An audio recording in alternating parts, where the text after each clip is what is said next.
Calorie गिनने का ये चक्कर क्या सच में हमें सही दिशा में ले जा रहा है? मैं खुद इस खेल का हिस्सा रहा हूँ। हर बार जब मैं कुछ खाता था, तो पहले से ही कैलोरी की गिनती शुरू कर देता था। लेकिन क्या आपको पता है, ये सब कुछ और ही तनाव पैदा करता है। कैलोरी गिनने की बजाय मैंने एक नई सोच अपनाई है। मैंने अपने खाने पर ध्यान केंद्रित करना शुरू किया। क्या ये खाना मुझे ऊर्जा दे रहा है? क्या ये मेरे शरीर के लिए फायदेमंद है?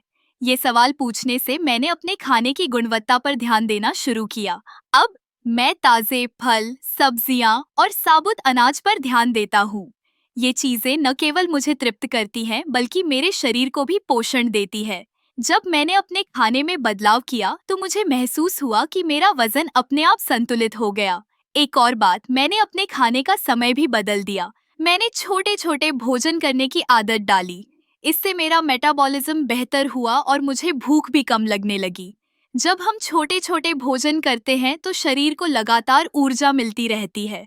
इसके अलावा मैंने अपने मानसिक स्वास्थ्य पर भी ध्यान दिया। ध्यान, योग और नियमित व्यायाम ने मेरी जीवन शैली को पूरी तरह से बदल दिया। जब मन शांत होता है, तो शरीर भी स्वस्थ रहता है। कैलोरी गिनने की बजाय मैंने अपने शरीर की सुनना शुरू किया। जब मैं भूखा होता हूँ, तब मैं खाता हूँ। जब मैं संतुष्ट होता हूँ, तब रुक जाता हूँ। ये सरल सी बातें, लेकिन असरदार है। आपको अपने शरीर की जरूरतों को समझना होगा। हर किसी का शरीर अलग होता है, इसलिए जो मेरे लिए काम करता है, वो आपके लिए नहीं हो सकता। अपने शरीर के संकेतों को समझें और उसी के अनुसार खाएं।